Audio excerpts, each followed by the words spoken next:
doing a great job. Thank you, sir. Mr. President, did Arizona go too far? Yeah, they did, and that'll be straightened out. And as you know, it's all about states' rights. That'll be straightened out. And I'm sure that the governor and everybody else are going to bring it back into reason, and that will be taken care of, I think, very quickly. It's the will of the people. This is what I've been saying. It's a perfect system. And you're getting the will of the people. It's been pretty amazing when you think. Do Trump supporters realize what they are supporting? For you, what is it about President Trump that makes you think he's one of the best presidents? He is somebody that people can relate to. I mean, even though he's a multimillionaire, billionaire, he has that hometown personality. We can talk to him, we can hear him, and it's good. Really? Well, have you heard about this? Especially since I was proudly the person responsible for the ending of something that all legal scholars, both sides, wanted and, in fact, demanded be ended. Roe v. Wade. They wanted it ended. But did people want Roe v. Wade to end, to have their abortion rights threatened? Well, let's see. I've got a daughter, so I want to, also I'm her advocate, and now she's of age to vote too. So I'm hoping, she exercises that right. But that's a big deal to both of us. But not every Republican voter feels that way. What do you think is going to happen with Donald Trump getting back some of the women who left last time and the hurdles that the change in reproductive rights and those laws have put into play? Sure. I don't think women want to be lied to. I think he brings transparency to the table. I mean, local leadership is what came out of the Supreme Court decision. Here in New Hampshire, we came up with something that worked for the voters here in our state. It's not necessarily going to be the state throughout the country, but I think that's part of the beauty of that decision is that if you are not comfortable with local decisions made in your state, you can move out. Same with taxes and other local issues too. You can obviously move to different areas in the country, based off if you want to be in an area that provides a certain opportunity that maybe you can't get in your home state. They are so blissfully ignorant about how the lack of women's health care can negatively affect a population. And we see there's a shift in this country with our elected officials. We're electing more conservative officials in each state, and many states are going to have a complete and all-out ban on abortion. Some of them already have passed legislation for there to be a ban at 6 weeks.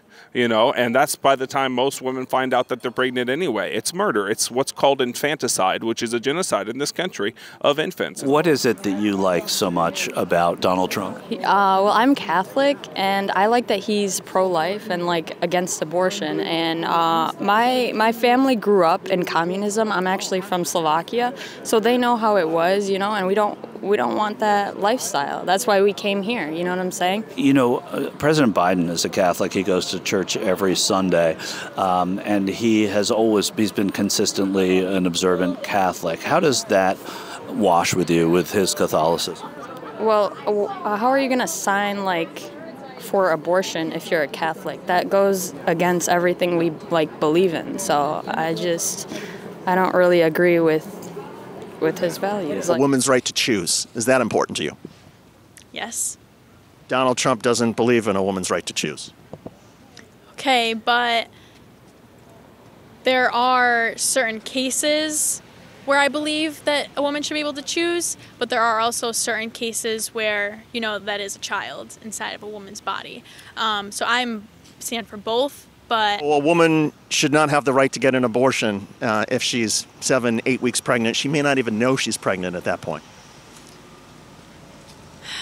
I believe that most likely she will know at that point, but if she doesn't, of course, baby has been growing inside of her for 6 weeks, so it's, you'd be killing someone if you did an abortion. It doesn't have a heartbeat, though, until longer, so it's not like it's killing a person, right? I still believe that it's killing a person, because that is still a human being inside. No, it doesn't matter if they have a heartbeat or anything, there's still fetus growing inside of someone, and that mom is still going through many symptoms and, her trimester symptoms to, carry that baby, whether they have a heartbeat or not. What about once a child is born? Since you believe very strongly in life, you believe in protecting life once a child is born? What was that? Once a child is born, should our society, should our government do more to protect kids after they're born?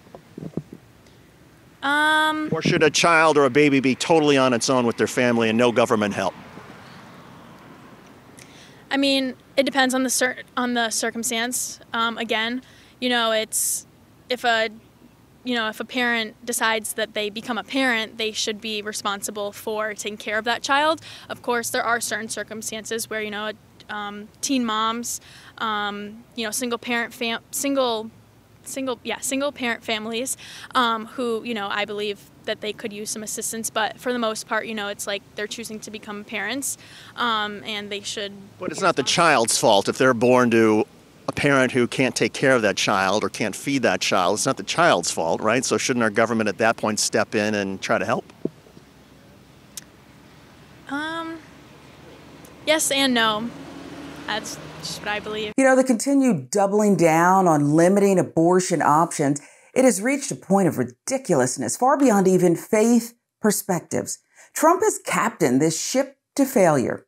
Draconian moves will sever a voting bloc of the GOP. And then, well, you just watch. They will tunnel into even darker places to find new, unacceptable blocks of voters to replace them. And to the women who are left in this new Republican Party, don't be naive. This is definitely about you. And of course, your daughters too.